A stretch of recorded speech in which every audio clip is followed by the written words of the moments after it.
કેમ છો બાળકો? બાળકો આજે આપણે શીખીશું એકમ અને માપન યુનિટ એન્ડ મેઝરમેન્ટના સ્વાધ્યાયના દાખલાઓ. આજે ભાગ 2 છે. ભાગ 1 ની અંદર અમે લોકો 2.1 થી 2.5 સુધીના દાખલાઓ કરી ચૂક્યા છે. આ દાખલાઓની વિડીયો લિંક ડિસ્ક્રિપ્શનમાં આપેલી છે, તમે ત્યાંથી તેને મેળવી શકશો. તો વિદ્યાર્થી મિત્રો 2.5 થી આગળ આપણે આજે શીખીશું. તો બાળકો, મારું નામ છે ભૂપેન્દ્ર ભગત અને સ્વાગત કરું છું તમારું amazing channel the Krypton academy પર. ઓકે બાળકો, 2.6 છે લંબાઈના માપન માટે નીચે આપેલ સાધનો પૈકી કયું સાધન વધારે સચોટ છે? બેટા, સાધન વધારે સચોટ છે એટલે કે વધારે એક્યુરેટ છે એને નક્કી કરવા માટે બેટા તમારે જે તે સાધનની લઘુત્તમ માપ શક્તિ જોવી જોઈએ. લિસ્ટ કાઉન્ટ તમારે તેનું જોવું જોઈએ. જે સાધનનું લિસ્ટ કાઉન્ટ એટલે કે તે લઘુત્તમ માપ શક્તિનું મૂલ્ય ઓછું મળે તો એમ કહેવાય કે તેને રિઝોલ્યુશન પાવર હે ને, એટલે કે વિભેદન શક્તિ વધારે સારી છે.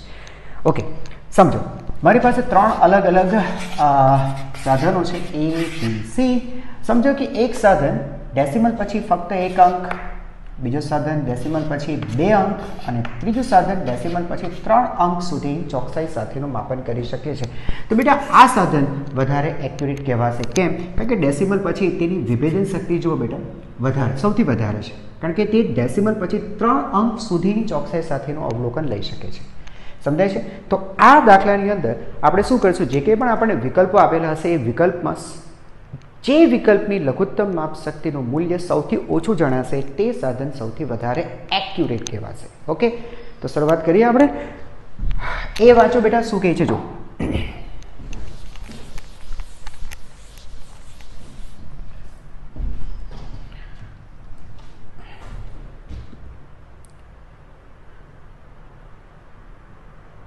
જો બાળકો શું કહે છે, વર્નિયર કેલિપર્સ કે જેના વર્નિયર માપક્રમમાં 20 વિભાગ છે. વર્નિયર માપક્રમ પર બેટા 20 વિભાગ છે. Okay, first. અચ્છા, નોર્મલી શું હોય બેટા? અચ્છા, 1 મિનિટ, બોર્ડ પર ધ્યાન આપજો. આ ઉપર છે મુખ્ય સ્કેલ, મેઇન સ્કેલ, અને નીચે છે બેટા વર્નિયર સ્કેલ. ઓકે, આ મેઇન સ્કેલનો 0 કાપો, આ બેટા 20મો કાપો, નીચે વર્નિયર સ્કેલનો 0નો કાપો અને નીચે આ છે 20મો કાપો. રાઈટ બેટા, આ વર્નિયર સ્કેલનો 20મો કાપો. એકચ્યુઅલી બેટા એને કીધું છે આપણને કે વર્નિયર સ્કેલ ઉપર 20 વિભાગ કરવામાં આવ્યા છે. 20 સામાન્ય રીતે 10 હોય. જો બેટા કંઈ ગોખી નહીં રાખવું કે 10 જ હોય, બરાબર, એ જરૂરિયાત મુજબ બદલી પણ શકે છે. તો અહીંયા બેટા 20 વિભાગ છે. હવે આ જે 20મો વિભાગ છે ને એ મુખ્ય સ્કેલના 19મા વિભાગ સાથે બંધ બેસતો આવે છે. આ ધ્યાન રાખજો, 20મો વિભાગ 19મા વિભાગ સાથે બંધ બેસતો આવે છે. એટલે સ્પષ્ટ નથી કરી, પણ આ રીતના છે. તો બેટા આની આપણે લઘુત્તમ માપ શક્તિ કાઢશું. જો સાંભળો બેટા, એક વસ્તુ તો ક્લિયર છે, અહીંયા ધ્યાન આપજો બાળકો, કે 20 VSD એટલે કે વર્નિયર સ્કેલ ડિવિઝન કેટલા? 20. 20 વર્નિયર સ્કેલ ડિવિઝન એ 19 MSD એટલે કે 19 મેઇન સ્કેલ ડિવિઝન બરાબર છે. વર્નિયર સ્કેલ પરના 20 વિભાગ એ મુખ્ય સ્કેલ પરના 19 વિભાગ બરાબર છે. તો બેટા આના ઉપરથી પહેલાં તો તમે 1 VSD મેળવી લો, તો તે હશે 19/20 MSD. બરાબર. જ્યાં સુધી વાત બેટા MSDની છે ને, એક મેઇન સ્કેલ ડિવિઝન, તો એક મેઇન સ્કેલ ડિવિઝન 1 મિલીમીટરનું છે, હે ને. આના બેટા જે 20 વિભાગ બતાવ્યા છે, આ 20 વિભાગ એટલે બેટા અહીંયા 20મો કાપો છે ને બેટા, એટલે અહીંયા 20 વિભાગ થયા છે ટોટલ. અને એક વિભાગ બેટા 1 મિલીમીટરનો છે. રાઈટ. તમે આને એમ પણ લખી શકશો 19/20. આ MSDની જગ્યાએ બેટા વેલ્યુ પુટઅપ કરીએ મિલીમીટર, તો આ તમને મળી ગયું બેટા 1 VSD, 19/20 મિલીમીટર. હવે તમને બેટા યાદ હશે કે લિસ્ટ કાઉન્ટનું સૂત્ર છે MSD, 1 MSD -1 VSD. સૂત્ર જ છે, બરાબર છે ને. અચ્છા, તો 1 MSD એટલે કે 1 મિલીમીટર માઇનસ VSD એટલે 19/20 મિલીમીટર. તો 20 - 19 1/20 મિલીમીટર એટલે 5/100 0.05 મિલીમીટર, અધરવાઇઝ 0.005 સેન્ટીમીટર. આ છે બેટા લિસ્ટ કાઉન્ટ. ખબર પડી ગઈ? સિમ્પલ છે. તો આ એ થયું. હવે પ્રશ્ન વાંચો બેટા બી. બરાબર, શું કહે છે બેટા? એક સ્ક્રુગેજ જેનું પેચ અંતર 1 મિલીમીટર અને વર્તુળાકાર સ્કેલ પર 100 વિભાગો છે. આ નોર્મલ બાબત છે, આ રીતના જોઈ. અચ્છા, તો આ તો વર્નિયર હતું બેટા, અને આ છે માઇક્રોમીટર. ઓકે બેટા, માઇક્રોમીટર સ્ક્રૂ અથવા સ્ક્રુગેજ, રાઈટ બેટા. એને પેચ કઈ દેવા કીધું છે? પેચ છે 1 મિલીમીટર. 1 મિલીમીટર એટલે બેટા આ છે 1 MSD, મુખ્ય સ્કેલ પરનો એક વિભાગ 1 મિલીમીટર છે, અને વર્નિયર સ્કેલની ઉપર બેટા 100 વિભાગ કહેલા છે. આનો ઉપયોગ કરીને તમે આની લિસ્ટ કાઉન્ટ શોધી શકશો. તો એનું લિસ્ટ કાઉન્ટ છે બેટા પેચ ડિવાઇડેડ બાય n, એટલે પેચ છે 1 મિલીમીટર ડિવાઇડેડ બાય 100, 0.01 મિલીમીટર. આ લિસ્ટ કાઉન્ટ બેટા સેકન્ડનો આવે છે. બરાબર. હવે જુઓ સી. અચ્છા, અને આપણે સેન્ટીમીટરમાં કન્વર્ટ કરવું હોય તો 0.001 સેન્ટીમીટર, રાઈટ બેટા. ચાલો હવે સી જુઓ. એક પ્રકાશી યંત્ર કે જે પ્રકાશની તરંગ લંબાઈ સુધીની લંબાઈ માપી શકે છે. મીન્સ એની જે લઘુત્તમ માપશક્તિ છે એ પ્રકાશની તરંગ લંબાઈ સુધીની છે. ઓકે, પ્રકાશ યંત્ર, ઓપ્ટિકલ ડિવાઇસ. ધ્યાન આપજો બેટા, optical device, right. Optical device બેટા, ઓપ્ટિકલ ડિવાઇસ એટલે કે પ્રકાશી યંત્ર છે જેની અંદર દ્રશ્ય પ્રકાશનો ઉપયોગ કરાય છે. સિમ્પલ બેટા, તમે લોકો બાયોલોજી લેબની અંદર જે માઇક્રોમીટર સ્ક્રૂ વાપરો છો, બસ તેની જ હું વાત કરું છું. ઓકે, તો બેટા ઓપ્ટિકલ ડિવાઇસમાં દ્રશ્ય પ્રકાશનો ઉપયોગ થાય છે. દ્રશ્ય પ્રકાશનો ઉપયોગ થાય છે બેટા. દ્રશ્ય પ્રકાશની તરંગ લંબાઈની વાત કરીએ તો એની તરંગ લંબાઈ છે 4000 એંગસ્ટ્રોમથી 8000 એંગસ્ટ્રોમ સુધીની તેની તરંગ લંબાઈ છે. તો બેટા તરંગ લંબાઈ લેમ્બડાનો ક્રમની જો વાત કરીએ ને બેટા, તો ક્રમ માટે આ રીતે લખી શકાય. એંગસ્ટ્રોમની જ્યાં સુધી વાત છે ને બેટા, એંગસ્ટ્રોમ એટલે 10⁻⁻10 મીટર. ઓકે, તો અહીંયા તો લખી દઈએ એંગસ્ટ્રોમ કાઢીને 10⁻10 મીટર. હવે 4000થી 8000 એટલે હજારોમાં, ને હજારોમાં આપણે બેટા ક્રમથી મતલબ છે, એટલે 4000 8000 આપણા માટે મેટર નથી કરતો, પણ હજારોમાં છે. તો બેટા આ થયું 10⁻7 મીટર. ઓકે, અથવા તો 10⁻5, है ना बेटा, -5 सेंटीमीटर. बेटा मीटर ना सेंटीमीटर કર્યા, એકમ નાનો કરો છો તો આ જે અંક છે મોટો થવો જોઈએ. -7 કરતાં -5 મોટા છે. હવે બેટા છે ને ઓપ્ટિકલ ડિવાઇસમાં કેવું હોય કે તમે જે તરંગ લંબાઈ, જે ક્રમની તરંગ લંબાઈનો તમે ઉપયોગ કરો છો તે લઘુત્તમ માપશક્તિ તેટલી જ હોય. આ થિયરી છે, બરાબર. તમે જે પ્રકાશનો અહીંયા ઉપયોગ કરો, દ્રશ્ય પ્રકાશનો ઉપયોગ કરો છો, જેની તરંગ લંબાઈ આ ક્રમની છે. ઓકે, અહીંયા આપણે લખી શકાય તરંગ લંબાઈનો ક્રમ. તો બેટા તરંગ લંબાઈ જો આ ક્રમની છે તો તેની લઘુત્તમ માપશક્તિ પણ તમને આ ક્રમની જ મળશે. તો બેટા લઘુત્તમ માપશક્તિનો ક્રમ તો કહી શકાય 10⁻⁻5 સેન્ટીમીટર. ચાલો, ઇનફ છે. ઓકે, હવે બેટા આવી જાઓ, અહીંયા જોઈ લો. જો મેં તમને શું કીધું, સૌથી ઓછી તરંગ લંબાઈને ઓળખો બેટા 0.05, એના કરતાં 0.01 ઓછા છે. એટલે કે વર્નિયર કેલિપર્સ કરતાં માઇક્રોમીટર સ્ક્રૂ એની લઘુત્તમ માપશક્તિ વધારે સારી, એના કરતાં બેટા આ વધારે ઓછું છે. સૌથી વધારે ત્રણની કમ્પેરિઝનમાં બેટા સૌથી વધારે સારું સાધન છે ઓપ્ટિકલ ડિવાઇસ. સારું એટલે બેટા કયા સંદર્ભમાં કે વધારે એક્યુરેટ છે, કારણ કે તેની તરંગ લંબાઈ સૌથી ઓછી છે. બરાબર. સૌથી વધારે અગત્યનું એ છે કે સૌથી ઓછું તેનું મૂલ્ય છે. બરાબર. યસ, લખી નાખો.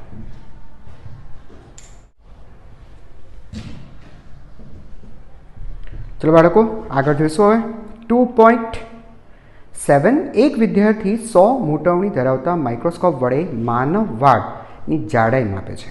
તે 20 અવલોકનો નોંધે છે અને નક્કી કરે છે કે માઇક્રોસ્કોપના દ્રશ્ય ક્ષેત્રમાં વાળની જાડાઈ 3.5 મિલીમીટર છે. તો વાળની અંદાજિત જાડાઈનું અનુમાન કરો. ઓકે, 2.7. જો બાળકો સૌથી પહેલાં વાત કરીને બેટા આપણે મોટવણીની વાત કરીએ, है ना. मोटावणी इन द सेंस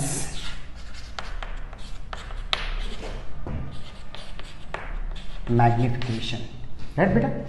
अब मोटावणी એટલે શું બેટા? કોઈ પણ પ્રકાશી યંત્રની મદદથી તમે વસ્તુને કેટલા ગણી મોટી કરીને જુઓ છો ને, બસ એને જ કહેવાય છે તેની મોટાવણી. ઓકે, દાખલા તરીકે તમે વસ્તુની જે કંઈ પણ રિયલ સાઇઝ છે તેના કરતાં તમે એની વર્ચ્યુઅલ એટલે દેખાતી સાઇઝ તમે ડબલ દેખાય છે તો એને કહેવાય તેની મોટાવણી 2 ગણી છે. બસ સિમ્પલ છે. ઓકે, તો બેટા મોટાવણી શું છે તમને ખબર પડી ગઈ હે ને. હવે છે ને બેટા એ શું કરે છે, વાળની જાડાઈ માપવાનું કંઈ કામ કરે છે. ઓકે, ચાલો હવે સમ. તો બેટા મોટાવણી આપી દીધી છે 100, બરાબર. આ છે જે કંઈ પણ મેગ્નિફિકેશન છે, મેગ્નિફિકેશન કહી દીધું છે તેને 100. ઓકે, 20 અવલોકન નોંધે છે અને નક્કી કરે છે કે માઇક્રોસ્કોપના દ્રશ્ય ક્ષેત્રમાં વાળની જાડાઈ, તો બેટા વાળની જાડાઈ જે દેખાય છે એ તો વર્ચ્યુઅલ છે ને બેટા, સાચામાં થોડી છે. એટલે આ છે ને વી એટલે બેટા મેં લખ્યું છે વર્ચ્યુઅલ. વર્ચ્યુઅલ એટલે કહેવાનો મતલબ દેખીતું, બરાબર. આ સાચું નથી, વર્ચ્યુઅલ જે દેખાય છે તે એ છે 3.5 મિલીમીટર. ઓકે, તો વાળની અંદાજિત જાડાઈ, અંદાજિત એટલે બેટા રિયલ. રિયલ એટલે કે એની સાચી સાઇઝ, બરાબર છે. તો સાચી સાઇઝ કેટલી હશે બેટા? સૂત્ર યાદ રાખજો, m = v/r, બરાબર. વર્ચ્યુઅલ ડિવાઇડ બાય રિયલ, એટલે રિયલની સરખામણીએ તમે વર્ચ્યુઅલ કેવું દેખાય છે એ જ છે તેની મોટાવણી, બરાબર. એટલે ખબર પડી ગઈ બેટા? અચ્છા, હવે તમને રિયલ શોધવું છે તો real = virtual divided by m. તો વર્ચ્યુઅલ છે 3.5, મોટાવણી m, તો રિયલ થશે 3.5 × 10⁻² મિલીમીટર. અહીંયા જો બેટા મિલીમીટર છે એટલે આન્સર તમારો મિલીમીટરમાં. ઓકે, તો આ તો 2.7. ઓકે, ચાલો બસ. તો બેટા લખી નાખો જોઈએ, કારણ કે 2.8 મોટું છે. 2.8. Okay, C. નીચેના પ્રશ્નોના જવાબ આપો. તમને એક દોરી અને મીટર પટ્ટી આપેલી છે, તમે દોરીની જાડાઈ કેવી રીતે નક્કી કરશો? જો બાળકો, તમે દોરી આપે અને સાથે સ્કેલ આપે અને કહેવામાં આવે કે ભાઈ દોરીની જાડાઈ નક્કી કરો, તો તમને છે ને આ વસ્તુ ઇમ્પ્રેક્ટિકલ લાગશે. યાર, એક સ્કેલ દોરીની જાડાઈ કેવી રીતે માપી શકે? પોસિબલ છે. સમ. જો બાળકો, એક કામ કરો, એક નળાકાર લો આ રીતે. હવે નળાકારની ઉપર જે દોરીની જાડાઈ માપવા માટે કીધી છે, બરાબર બેટા, એને આની ઉપર તમે વીટી દો, આટા વીટો આ રીતે, આ રીતે વીટી દો. ધ્યાન રાખજો, દરેક આટા એકબીજાની ખૂબ જ પાસે હોવા જોઈએ, એકદમ પાસે હોવા જોઈએ, પણ એકબીજાની ઉપર નહીં આવવા જોઈએ, હે ને. અડીને આટા વીટશું આપણે. ઓકે, અને જોઈ લો બેટા કે તમે કેટલા આટા વીટો છો, ગણી નાખો. n એ શું છે બાળકો? n છે આટાઓની સંખ્યા. ઓકે, આટાઓની સંખ્યા. હવે બાળકો એક કામ કરો, આ તમે જેટલા પણ આટા વીટો છો એનાથી જે કંઈ પણ નળાકાર બેટા તૈયાર થયો આટલો કંઈક, બરાબર, એ નળાકારની ઊંચાઈ નક્કી કરી નાખો. હવે લખો બેટા કે n આટાઓની ઊંચાઈ, અથવા તો હા બરાબર છે, n આટાઓ તમે વીટો છો તો ઊંચાઈ થાય છે h. તો એક આટાની ઊંચાઈ અથવા જાડાઈ કેટલી થશે? થઈ ગયું બેટા?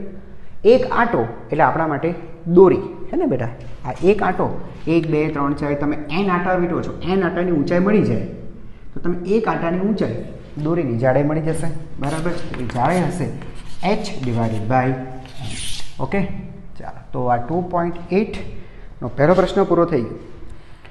એક સ્ક્રૂ ગેજમાં પેચ અંતર અને વર્તુળાકાર સ્કેલ પર 200 વિભાગ છે. શું તમે વિચારી શકો છો કે વર્તુળાકાર સ્કેલ પર વિભાગોની સંખ્યા સ્વેચ્છાએ વધારીને તેની સચોટતા વધારી શકાય?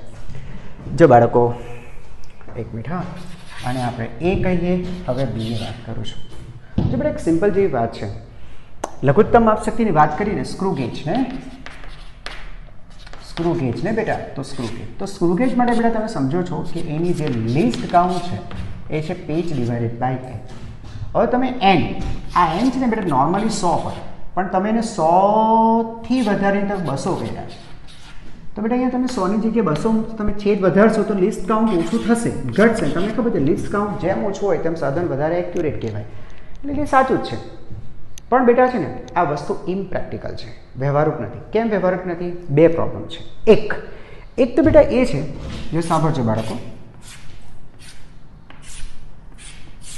જો આ માઇક્રોમીટર સ્ક્રૂ જે ખરો ને બેટા, એનો આ પેલો વર્નિયર સ્કેલ બેટા આની પર બેટા VS હોય, વર્નિયર સ્કેલ હોય, તમને ખબર છે આની ઉપર કાપા કરેલા હોય, હા જોયા હશે તમે લોકો. હવે એ કાપા છે ને 100 કાપા જ્યારે બેટા આની પર હોય ને ત્યારે તમે જોયું હશે કે કાપા એકબીજાની બહુ પાસે હોય. હવે તમે 100ની જગ્યાએ તમે 200 કાપા કરશો, બરાબર, 100થી તમે 200 કાપા તમે કરશો તો બેટા સીધી વસ્તુ છે, તમે દરેક કાપાની વચ્ચે એક એક કાપો તમારે એડ કરવો પડશે, હે ને. હવે 100 કાપા બેટા એટલા બધા એકબીજા નજીક હતા, પાસે હતા કે તેની અંદર પાછો દરેક 2 કાપાની વચ્ચે એક કાપો કરે ત્યારે 200 કાપો થાય ને એ બહુ મુશ્કેલ છે બેટા. 100 કાપાથી 200 કાપા કરવા ખૂબ મુશ્કેલ છે. એટલે આ તો લગભગ બેટા શક્ય છે, બરાબર. અને માનો કે તમે ગમે તે રીતે તમે એને કરી પણ નાખો ને તો શું થાય ખબર, આપણી જે હ્યુમન આઈ છે, માનવ આંખ જે આપણી ખરી એટલી એની વિભેદન શક્તિ જ નથી, એને રિઝોલ્વિંગ પાવર જ એટલા નથી કે એ છે ને પાસ રહેલા 2 આંટાઓને અલગ પાડી શકે. આપણે તો છે ને એકબીજામાં ભળી ગયેલા જ દેખાશે, એટલે આપણા માટે તો બેટા એ છે ને એકદમ ઇમ્પ્રેક્ટિકલ વસ્તુ થઈ જશે, બરાબર. એટલે 100 કાપા હોય ત્યાં સુધી આ હોય ત્યાં સુધી વાત બરાબર છે. બાકી 200 કાપા કરીને આપણે એમ કહીએ કે ભાઈ તેને લિસ્ટ કાઉન્ટ ઓર ઘટાડીએ તો ઘટે તો ખરા, પણ એ ખરેખર વ્યવહારુ રીતે શક્ય નથી, રાઈટ છે. ચાલો, એટલે બી પત્યું. હવે વાત કરીએ સી. ઓકે, તો પહેલાં બેટા લખી નાખો એટલે આપણે આગળ. ચાલો, આપણે વાંચતા હતા 2.8ની અંદર સી, 2.8 એની અંદર સી વાંચતા હતા બેટા. જો પાતળા બ્રાસના સળિયાનો વ્યાસ વર્નિયર કેલિપર્સ વડે માપવામાં આવે છે. ફક્ત 5 અવલોકનો દ્વારા મેળવેલ પરિણામની સરખામણીમાં 100 અવલોકનો વડે મેળવેલ વ્યાસનું અપેક્ષિત પરિણામ શા માટે વધારે વિશ્વસનીય છે? બેટા આ છે ને ગાઉસ થિયરમ છે. ગાઉસ આ છે બેટા ગાઉસ થિયરી. આ થિયરી પ્રમાણે છે ને, સાંભળો, કોઈ પણ રાશિનું તમે માપન કરો છો તો એ માપન માટે તમારે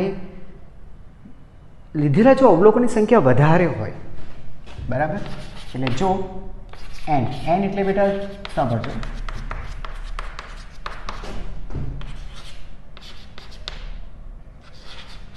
અવલોકનોની સંખ્યા આ બેટા ડબલ ગ્રેટર ખૂબ વધારે હોય ને, હે ને, તો એવા કેસમાં શું થાય બેટા? અચ્છા, એક કામ કરીએ, ઉદાહરણ દ્વારા આપણે આ વસ્તુને સમજીએ. દાખલા તરીકે બેટા એનની કિંમત એને કીધી છે તે 100 છે, તો 100માંથી બેટા લગભગ 20 અવલોકન તો એવા હશે, જો આ જે પણ લખું છું ફાઇનલ બધા ફિગર નથી હોતા, લગભગ 20 અવલોકન તો બેટા એવા હશે કે સાચા જ હશે. તમારું જે કંઈ પણ સાચું મૂલ્ય હશે એ લગભગ એ જ મૂલ્ય તમે માપી લેશો. તો 40 અવલોકન બેટા એવા હશે કે તમારા જે સાચું જે મૂલ્ય છે, સાચા મૂલ્યમાં વધારે થઈને આવશે, એટલે પ્લસ એડ થઈને આવશે. એટલે આ શું થાય બેટા? પ્લસ ત્રુટિ તમારી જે ખરી બેટા એડ થઈને આવી, બરાબર, એટલે મીન્સ વધારે માપી લીધું. તો બેટા બીજા 40 અવલોકન, બરાબર છે ને, હા 40 અવલોકન એવા હશે કે આ જે સાચા મૂલ્ય છે એ સાચા મૂલ્યથી બેટા તે ઓછું માપશે. એટલે આની અંદર છે ને ત્રુટિ નેગેટિવ થઈને આવી, માઇનસ ત્રુટિ થઈને આવી, સમજાય છે? એક મિનિટ, તમને હજુ છે ને અને વધારે ક્લિયર લખીએ તો તમને લોકોને વધારે સમજાશે. જો બેટા ત્રુટિ હંમેશા બાદ કરવાની હોય ને આપણે, યસ. તો આ છે ને ધન ત્રુટિ તમારી આવી, એટલે કે તમે શું કર્યું, જે સાચું મૂલ્ય છે તેના કરતાં તમારે આમાં વધારે માપો છો અને અહીંયા તમે ઓછું માપો છો, બરાબર, સમજાય છે? અને સાચા મૂલ્યમાંથી હંમેશા ત્રુટિ બાદ કરતા હોય છે. વધારે આવશે બાદ કરશો તો તમે સાચા મૂલ્ય તરફ જતા રહેશો, અને ઓછું આવશે તો તમારે ઉમેરવું પડશે, છે ને, ઉમેરાય જ છે ને. હા, મીન્સ ત્રુટિ હંમેશા બાદ કરવાની હોય, પછી એ ધન હોય કે ઋણ હોય.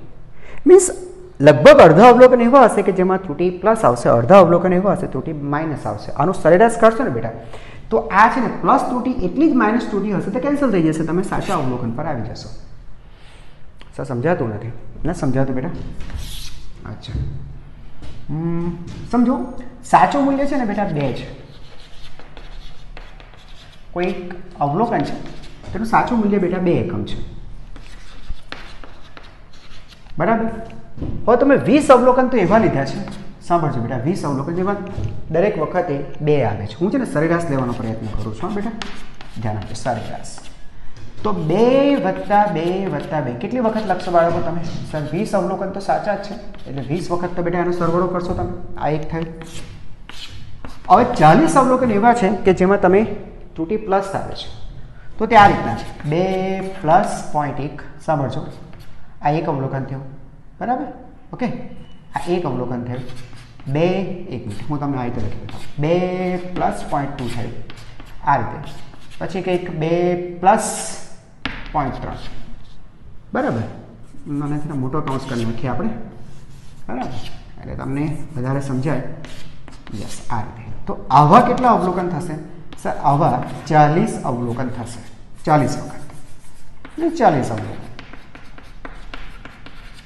બરાબર બેટા? કે જેની અંદર તમે છે ત્રુટિ તમારી પ્લસ થઈને આવે છે. ઓકે, બીજા 40 અવલોકન એવા હશે કે જેમાં ત્રુટિ નેગેટિવ થઈને આવે છે, એટલે 2 માઇનસ 0.1 પ્લસ 2, હે ને, 2 માઇનસ 0.3. હવે છે ને પાછું અહીંયા કંઈક 2 માઇનસ 0.3 આ રીતના. અને આવા પદો બેટા કેટલી વાર થશે? 40 અવલોકન. આવા અન્ય 40 અવલોકન થશે. અને સરેરાશ લો છો બેટા એટલે તમે એને 100 વડે ભાગશો, એ તો ખરું જ ને, કારણ કે તમારા 20 ને 40, 60 ને 40, 100 અવલોકન થયા ને, 100 અવલોકન વડે ભાગી નાખશો. પછી જો બેટા આનો અર્થ એવું નહીં કરતા કે હવે 2 પ્લસ 0.4 આવશે, એવું કંઈ પદ્ધતિસર બધું ના આવે. ફરી પાછું રિપીટ થાય પ્લસ 0.1, બરાબર? પછી ફરી પાછું રિપીટ થાય 0.2 અથવા તો 0.0, મીન્સ કે પ્લસ આવે, એવા જ બેટા માઇનસ આવે. તો શું થાય ખબર બેટા? આ જેવા પ્લસ હતા એવી જ તમને માઇનસ ત્રુટિ મળી જ જશે, એટલે એ કેન્સલેશનમાં નીકળી જ જશે. તમારી પાસે ફક્ત બેટા સાચા અવલોકન જ બાકી રહેશે. સમજાઈ ગયું? તો એનો એવરેજ શું આવશે? એ જ આવી જશે, કારણ કે તમારી પાસે જે બે વધે છે એ કેટલા પદ થયા? આ 20 ને 40 ને થઈ ગયા 100, અને 100 વડે એટલે 100 વડે ગુણ્યા બેટા, અને 100 તમારા ભાગાકારમાં છે. સાચું અવલોકન ફરીથી 2. પણ આ જે થિયરી છે ને બેટા, એ થિયરી એપ્લિકેબલ છે આ શરત માટે. આ છે ને બેટા જરૂરી શરત છે, આ જરૂરી શરત છે કે ભાઈ અવલોકનો મોટા હોવા જોઈએ. હવે તમારી પાસે દાખલા તરીકે અવલોકન જ 5 હોય, 5 તમારી પાસે ખાલી અવલોકન છે, તો 5 અવલોકનમાં તો કદાચ એવું બને બેટા 2, 2.1, 2.2, બરાબર છે, પછી કંઈક 2.3 અને પછી કદાચ 1.9 હોય. તો મોટાભાગના અવલોકન જો બેટા પ્લસ છે, તો કદાચ એવું બને કે મોટાભાગના અવલોકન આજે મીન ત્રુટિ ધન છે, તો કદાચ એવું પણ બને કે મોટાભાગના અવલોકનમાં ત્રુટિ ઋણ આવે. તો આનો એવરેજ તમને સાચા મૂલ્ય તરફ નહીં લઈ જશે, એ ઇમ્બેલેન્સ કરશે. બેલેન્સ ક્યારે થશે? જો તમે અવલોકનની સંખ્યા તમારી પાસે વધારે છે તો જ આ થિયરી બેટા એપ્લિકેબલ છે. ઓકે, તો બને ત્યાં સુધી કોઈ પણ રાશિનું તમે માપન કરતા હોય તો અવલોકન વધુ સંખ્યામાં લેવાનું રાખો, કે જેથી કરીને તેનું એવરેજ તમને જે પણ તમારું અપેક્ષિત પરિણામ તમે જે ઈચ્છો છો એ પરિણામ તમારું વાસ્તવિક પરિણામની એકદમ નજીક પહોંચે. ઓકે, ચાલો લખી નાખો. ચાલો બાળકો, હવે જોઈએ 2.9. 2.9 જો મિત્રો શું કહે છે? એક મકાનનો ફોટોગ્રાફ 35 મિલીમીટરની સ્લાઇડ પર, એક સ્લાઇડ છે બેટા આ રીતના સ્લાઇડ. આ બેટા છે ને પ્રોજેક્ટરની આગળ એક સ્લાઇડ રખાય છે, જેથી પ્રોજેક્ટર શું કરે? એ સ્લાઇડને પડદા ઉપર પ્રોજેક્ટ મોટું કરીને તમને બતાવે, બસ બીજું કંઈ નથી હોતું. તો એ સ્લાઇડ છે, સ્લાઇડ 35 મિલીમીટર છે, 35 એટલે 3.5 સેન્ટીમીટર, બહુ નાની હશે. હવે શું કહે છે કે મકાનનો ફોટોગ્રાફ 35 મિલીમીટરની સ્લાઇડ ઉપર 1.75 સેન્ટીમીટર સ્ક્વેર ક્ષેત્રફળ આવરી લે છે. તો આની પર બેટા એક મકાન છે, આ રીતના હોઈ શકે, રાઈટ? ઓકે, તો આ સ્લાઇડ ઉપર જે મકાનનું ચિત્ર છે એનું ક્ષેત્રફળ તમને આપેલું છે, તો બેટા એ રિયલ કહેવાશે, હે ને? તો રિયલ જે ક્ષેત્રફળ છે 1.75 સેન્ટીમીટર સ્ક્વેર છે. આ સ્લાઇડને એક પડદા પર પ્રોજેક્ટ કરતા પડદા પર મકાનનું ક્ષેત્રફળ. હવે બેટા છે ને તમે એને પડદા પર પ્રોજેક્ટ કરો એટલે સ્લાઇડ તમે બહુ, આની અંદર જે કંઈ પણ ચિત્રો છે બેટા તમને ઘણા મોટા દેખાશે આ રીતના. તે આ મકાનનું બેટા વર્ચ્યુઅલ જે ક્ષેત્રફળ છે એ ક્ષેત્રફળ દેખાય છે 1.55 મીટર સ્ક્વેર આ રીતના છે. ઓકે, તો પ્રોજેક્ટર અને પડદાની ગોઠવણીની રેખીય મોટવણી શું હશે? અચ્છા, એક કામ કરો બેટા, ફિલહાલ તો ક્ષેત્રફળ આપેલું છે ને, તો ક્ષેત્રફળથી ક્ષેત્રીય મોટવણી શોધો, પછી દેખા જાયગા. ક્ષેત્રીય મોટવણી નક્કી કરો બેટા. અંગ્રેજીમાં એને કહીશું આપણે aerial. Okay, aerial magnification. Okay બેટા, એરિયલ મેગ્નિફિકેશન નક્કી કરો. તો એનું એરિયલ મેગ્નિફિકેશન કેટલું હશે જરા જુઓ તો બેટા. સૂત્ર તે પહેલાં જ વાપરવાના, है ने क्या वर्चुअल बाय रियल भले ने क्षेत्रफल होय सूत्र बेटा कॉमन आ जाए वर्चुअल बाय रियल। अच्छा तो सर અને એરિયલ મોટવની બરાબર આપણે એને તે એમ થી ઓળખી ચાલો તો એમ વર્ચ્યુઅલ કેટલું થયું બેટા 1.55 મીટર સ્ક્વેર અને 1.75 સેન્ટીમીટર તો બેટા સેન્ટીમીટરના મીટર 10⁻⁴ મીટર સ્ક્વેર અહીંયા બેટા સેન્ટીમીટર છે એને અમે બનાવ્યા છે મીટર સેન્ટીમીટરના meter 10⁻²। 1 centimeter is equal to 10⁻²। Clear છે બાળકો 1 centimeter 10⁻²। અને બેટા તેનો વર્ગ કરી એટલે -4 મીટર સ્ક્વેર તો બેટા મીટર સ્ક્વેર કેન્સલ થઈ જશે બાકીની ગણતરી તમે કરશો એટલે તમને એરિયલ મેગ્નિફિકેશન મળી જશે। ક્લિયર છે। અચ્છા એને બેટા એરિયલ નથી પૂછ્યું એને લિનિયર પૂછ્યું છે લિનિયર મેગ્નિફિકેશન તો લિનિયર મેગ્નિફિકેશન તમને કઈ રીતે મળશે એ પણ જાણી લો બેટા જોજો લિનિયર મેગ્નિફિકેશન जो बाळको एमां कंई वधारे कंई नथी करवानुं। हवे तमारे लखवुं छे सर मारे जोईए छे रेखीय मोटवणी। ओके रेखीय मोटवणी एटले एने बेटा अंग्रेजीमां कहेवाय छे लीनियर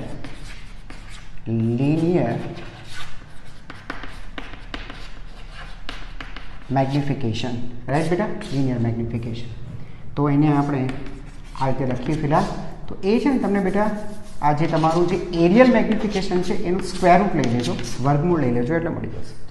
कई रीते बेटा एरियल मैग्निफिकेशन ए क्षेत्रफळनी मोटवणी छे तो क्षेत्रफळनुं वर्गमूल लई लो तो लीनियर मळी जाय थाय के नहीं बेटा क्षेत्रफळनुं एकम मीटर स्क्वेर छे तेनुं वर्गमूल लईए तो आपणे मीटर मीटर ए शुं छे रेखीय एकम छे बराबर आ कॉन्सेप्ट थी पेलुं बनावेलुं छे। ओके तो लखी नाखो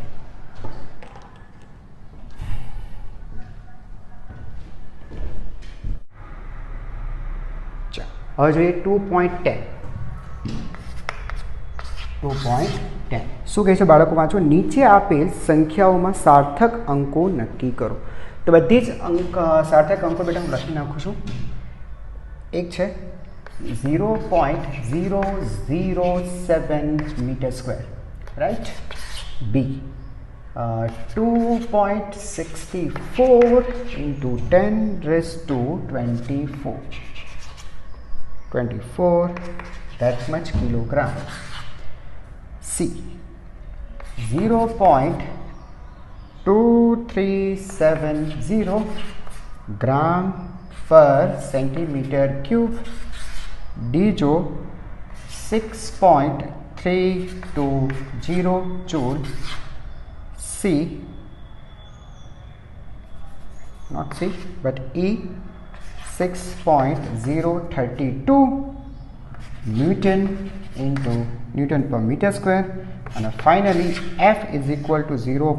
How many times? 3 times 1 2 3 6032 meter square। सार्थक अंको ने नियमों बेटा तमने खाली आववा जोईए हूँ लखूँ छूँ अहींया सिग्निफिकंट बराबर है जो बेटा तेना सिग्निफिकंट वेल्यूज केटली हशे जो बेटा सांभळो जेटला पण नन जीरो है एटले के अशून्य अंको है ए बधा सार्थक अंको है तो 7 अहींया सार्थक है जो बेटा आ डेसिमल पहलानो जे शून्य होय ने ए सार्थक नथी होतो तमने खबर छे तो ए काढी नाखो बराबर तो पछीना जे बे शून्य है ए सार्थक अंकोनी वच्चे नथी आ तो सार्थक अंक है आ सार्थक अंक नथी एटले आ बे शून्य सार्थक नथी सार्थक अंक थयो खाली एक ज अहींया 10 ની જે ઘાત છે બેટા 10 ની ઘાત ક્યારે પણ સાર્થક નથી હોતી એટલે આ નથી અને આ બધા બેટા શું છે નન ઝીરોસ છે એટલે આ થયા 3 અહીંયા જો 2 3 7 સાર્થક છે ડેસિમલ પહેલાનો શૂન્ય સાર્થક નથી અને શૂન્ય બરાબર એ એન્ડિંગ ઝીરો છે અંતે આવતો શૂન્ય છે એટલે એ સાર્થક છે એટલે ટોટલ કેટલા થયા બાળકો 4 અહીંયા આવી જાઓ 1 2 3 4 એન્ડિંગ ઝીરો છે રાઈટ यस એટલે 4 અહીંયા આવો ફરીથી 1 2 3 4 એટલે 4 અહીંયા જો બેટા 1 2 3 આ જે શૂન્ય છે એ સાર્થક અંકોની વચ્ચે છે એટલે સાર્થક છે આ સાર્થક નથી ડેસિમલ પહેલા છે તો આ સાર્થક અંક છે પણ આ નથી એટલે વચ્ચે શૂન્ય ટ્રેપ્ડ નથી અને ઘેરાતા નથી એટલે 1 2 3 4 તો આ પણ 4 છે ઓકે લખી નાખો બાળકો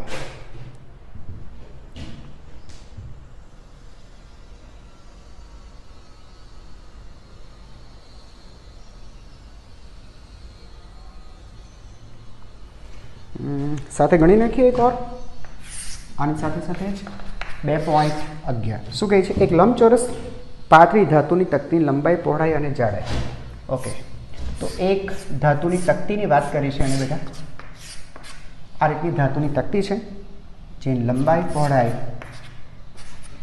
આ છે 4.234 મીટર ઊંચાઈ આપેલી છે આપણને 1.005 મીટર અને આ જે જાડાઈ છે એ જાડાઈ છે 2.01 સેન્ટીમીટર બરાબર પેલા બેટા એક કામ કરો સેન્ટીમીટરને મીટરમાં કન્વર્ટ કરી નાખો એટલે 0.2001 0.0201 મીટર સેન્ટીમીટરને બેટા મીટર કન્વર્ટ કર્યા છે બરાબર એટલે મીટર થઈ ગયું હવે એનું ક્ષેત્રફળ નક્કી કરીએ જો દીકરા ક્ષેત્રફળ એરિયા કેટલું થશે બેટા આની વાત કરો સૌથી પહેલાં તો આની રાઈટ બેટા લંબાઈ ગુણ્યા પહોળાઈ એટલે 4.234 ઓકે ઇન્ટુ આની વાત કરીએ તો 1.005 આ એક આની બેક સાઈડ પર એક સપાટી હશે આવી જ એટલે ગુણ્યા 2 કરશો પ્લસ હવે બેટા આ છે ને ઉપરનો પાર્ટ લઈ લો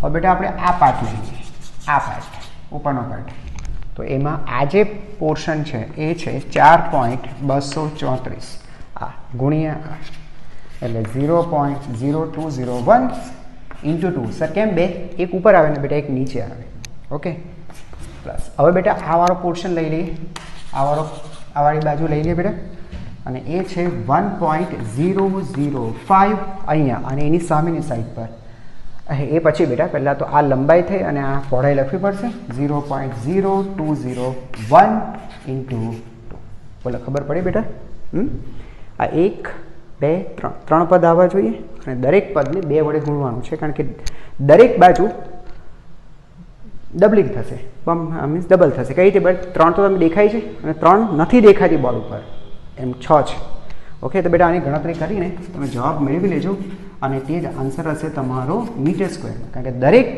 લંબાઈ મીટરમાં છે રાઈટ છે બેટા અને જ્યાં સુધી વાત સાર્થક અંકોને ધ્યાનમાં રાખવાની વાત છે ને બેટા જો આને નહીં પણ અહીંયા જો બેટા આના છે ને સાર્થક અંકો સૌથી ઓછા છે સાર્થક અંકો અહીંયા કેટલા છે બેટા 3 અને એ 3 મિનિમમ છે તો આપણે મિનિમમ જોવાનું નથી બરાબર છે ઓકે આપણે છે ને બેટા સરવાળો કર્યો છે હે ને અહીંયા ચાલશે બેટા ગુણાકાર પણ છે તો સાર્થક અંકો 3 છે અહીંયા ગુણાકાર છે તો બી ચાલે વચ્ચે સરવાળો કર્યો છે ડેસિમલ પછીના 2 જોવાના પણ ચાલશે ગુણાકારમાં કન્સિડર કરો ને તો ગુણાકાર કરતા હોય ત્યારે સાર્થક અંકો જો બેટા 3 સૌથી ઓછા અંકો 3 અહીંયા 3 સુધી બેટા તમે સેટ કરી શકો બરાબર સાર્થક અંકો બેટા 3 ધ્યાનમાં રાખીને આ લખી નાખજો હવે વાત કરીએ બેટા કદની કદ વોલ્યુમ કદ એટલે બેટા LBH થશે ને બીજું તો શું થશે અહીંયા LBH તો 4.234 ઇન્ટુ 0.0201 ઇન્ટુ 1.005 આ ત્રણનો ગુણાકાર કરો એટલે મીટર ક્યુબ અહીંયા પણ બેટા સાર્થક અંકો કેટલા 3 અંકો છે ને બેટા 1 2 3 મિનિમમ એ સાર્થક અંકો 3 છે એ રીતે રાઉન્ડ ઓફ કરી લેજો 3 સુધી રાઉન્ડ ઓફ કરી લેજો બરાબર ચાલો લખી નાખો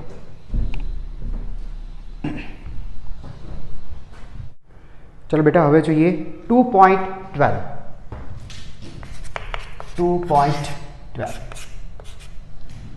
શું કહે છે બાળકો જો પ્રોવિઝન સ્ટોરની તુલા વડે માપેલા એક બોક્સનું દળ 2.3 કિલોગ્રામ છે હવે બોક્સમાં 20.15 ગ્રામ અને 20.17 ગ્રામના સોનાના 2 ટુકડા મૂકવામાં આવે છે તો યોગ્ય સાર્થક અંકો સુધી બોક્સનું કુલ દળ કેટલું થશે અને બીજું બંને ટુકડાના દળનો તફાવત કેટલો થશે ઓકે તો બેટા એણે શું કીધું છે આપણને કે એક બોક્સ છે એ બોક્સની અંદર સોનાના 2 ટુકડા મૂક્યા છે અને કહે છે હવે બોક્સનું કુલ દળ નક્કી કરો તો એક કામ કરીએ પહેલાં 3 વસ્તુ થાય છે એક બોક્સનું દળ એ જેવું હોય છે પછી બેટા તેની અંદર ટુકડા મૂક્યા છે તો પ્રથમ સોનાના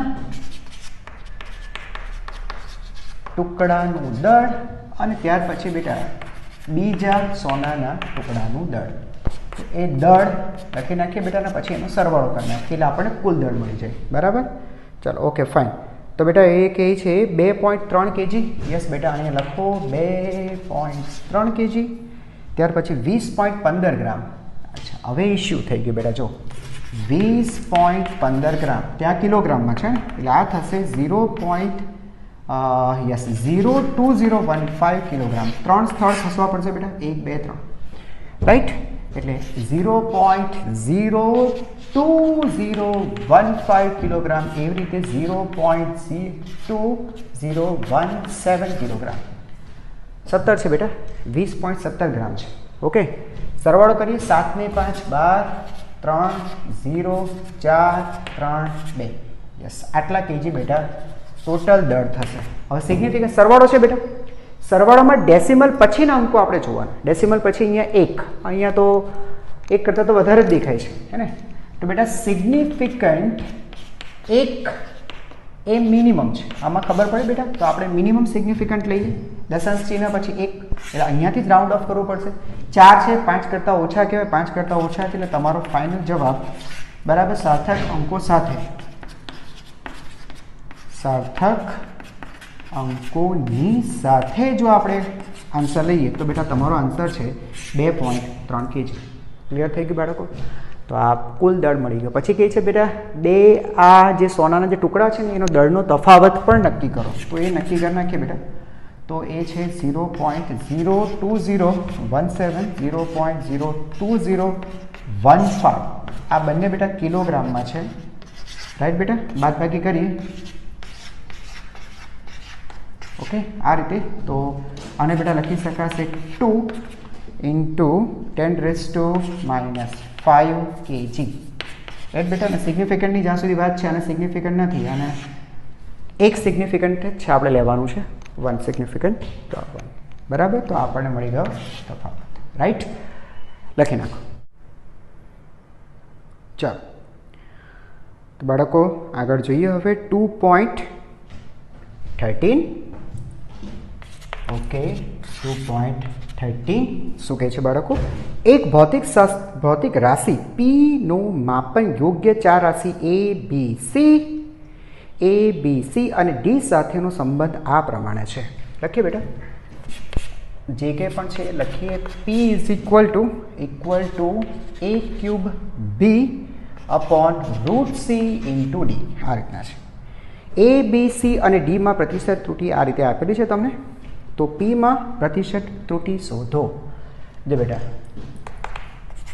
ડેલ્ટા P/P × 100%. આ થઈ P માં પ્રતિશત ત્રુટિ. જે બેટા સિમ્પલ વસ્તુ છે, ડેલ્ટા P જે ખરું ને બેટા, એ P માં રહેલી નિરપેક્ષ ત્રુટિ કહેવાય. નિરપેક્ષ. તો ડેલ્ટા P ને P સાથે ડિવાઈડ કરો એટલે આને કહેવાય સાપેક્ષ ત્રુટિ. અને બેટા સાપેક્ષ ત્રુટિને 100 વડે ગુણીને ટકામાં દર્શાવીએ તો આને કહેવાય પ્રતિશત ત્રુટિ. બરાબર? ચાલો, પ્રતિશત ત્રુટિ થઈ બેટા. ઘાત જે હોય એને આગળ લઈ લેવાનો હોય, એટલા જ ઘણી મતલબમાં ત્રુટિ થતી હોય. બરાબર? Plus delta B/P × 100. ભલે ભાગાકારમાં છે, ત્રુટિ હંમેશા ઉમેરાતી હોય કે બાદ ક્યારે નહીં. C ની ઘાત 1/2 ગણાશે. Delta C/C × 100 plus delta B/P × 100.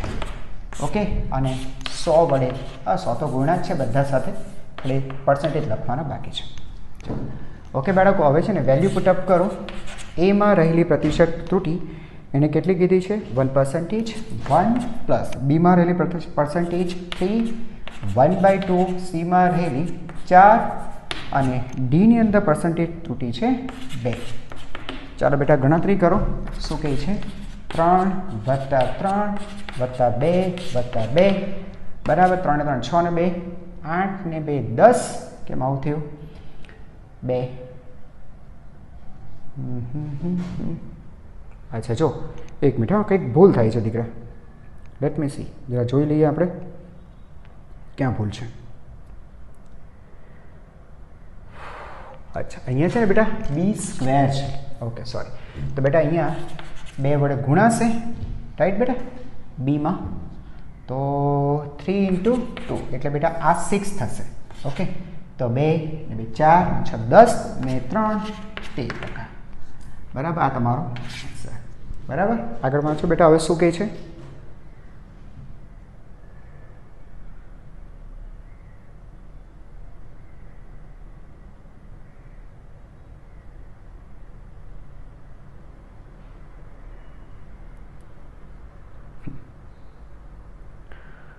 તો બેટા હવે શું કહે છે? પીનું મૂલ્ય. તો બેટા સાપેક્ષ ત્રુટિ કાઢી અને પછી એને પીનું સાચું મૂલ્ય અથવા વાસ્તવિક મૂલ્ય શોધી કાઢ્યું છે. 3.763 મળતું હોય તો આ પરિણામમાં કયા મૂલ્ય સુધી રાઉન્ડ ઓફ કરશો? રાઉન્ડ ઓફ ક્યાં સુધી કરશો બેટા? તો જો અહીંયા છે ને સિગ્નિફિકન્ટ કેટલા છે બેટા? અહીંયા સિગ્નિફિકન્ટ 1 2 બે જ છે ને બેટા, તો અહીંયા 2 સિગ્નિફિકન્ટ લઈએ બેટા, તો 1 અને 3 બરાબર. એટલે અહીંયાથી જ તમારે રાઉન્ડ ઓફ, આ 2 સિગ્નિફિકન્ટ લઈ લો બેટા અને પછી રાઉન્ડ ઓફ કરી નાખો. એટલે 6 છે, 5 કરતાં વધારે છે, 1 એડ કરી દો તો 3.8 બરાબર. સાર્થક અંકો ધ્યાનમાં લીધા.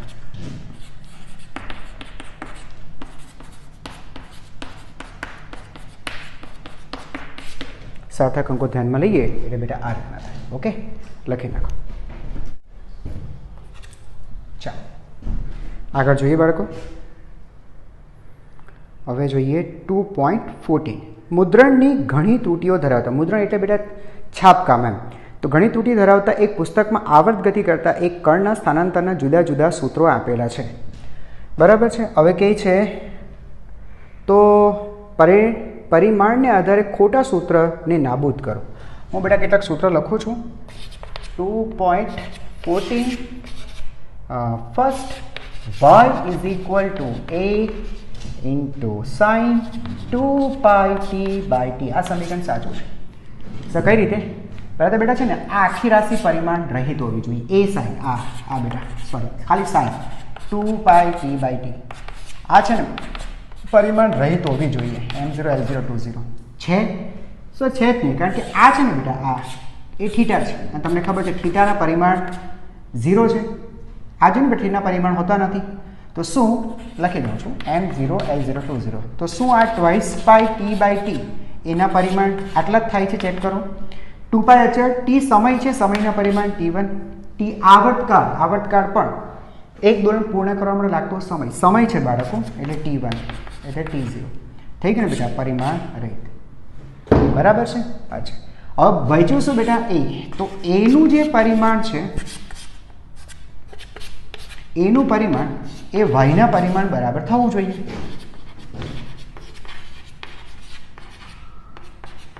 અને છે બેટા છે. એનું કારણ છે એ જે ખરું ને બેટા એનું પરિમાણ છે L1. એ બેટા કંપ વિસ્તાર એટલે મહત્તમ સ્થાનાંતર, આ સ્થાનાંતર છે બેટા. અને વાય એ તો સ્થાનાંતર જ છે L1. આવી ગયા ને બેટા આ બંને સરખા, એટલે આ સૂત્ર સાચું છે. ઓકે, એટલે એને આપણે નાબૂદ નથી કરવાનું. હવે જોઈએ y બરાબર બીજું, y બરાબર a into sign vt, a into sign vt. Okay, now listen બેટા, આ છે ને પરિમાણ રહિત રાશિ હોવી જોઈએ. તેમાં પણ આ જે v ઇન્ટુ t જે ખરું ને બેટા એના પરિમાણ થીટાના પરિમાણ બરાબર હોવા જોઈએ. ના પરિમાણ, હા સાંભળજો બેટા, પરિમાણ થીટા ના vt ના પરિમાણ એટલે પછી બેટા અહીંયા આ લખવાની જરૂર ખરી નહીં ને? એક મિનિટ આપણે એને ફરીથી લખીએ.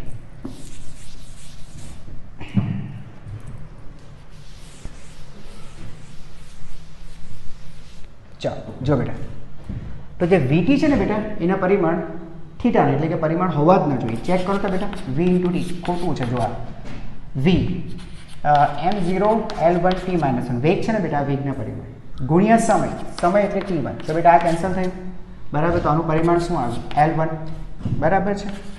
જે થીટાના પરિમાણ બરાબર નથી, થીટાના પરિમાણ તો હોતા જ નથી ને બેટા, બરાબર નથી.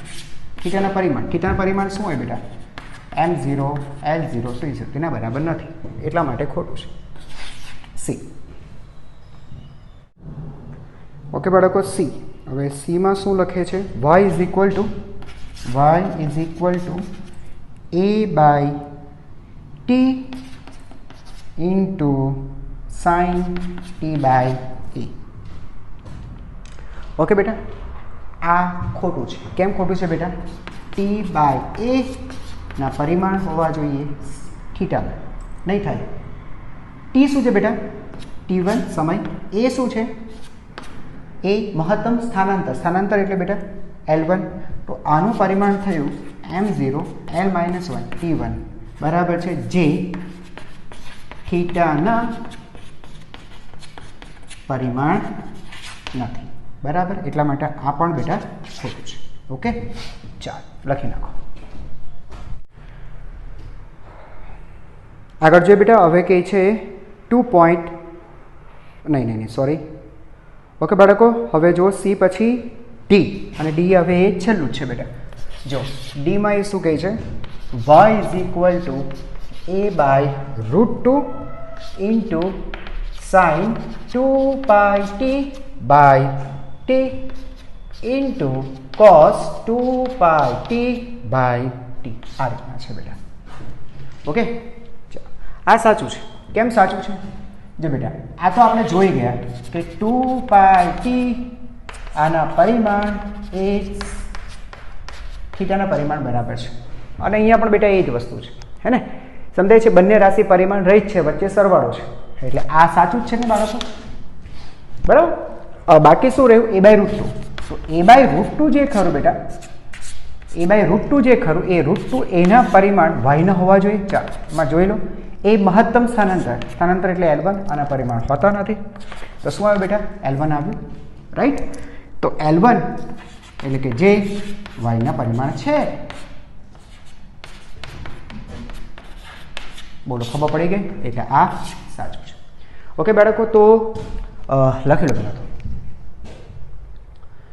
તો બેટા આની સાથે આજનું આ વિડીયો લેક્ચર આપણે પૂરું કરીએ છીએ. નેક્સ્ટ વિડીયો લેક્ચરની અંદર આપણે આનાથી આગળ જઈશું.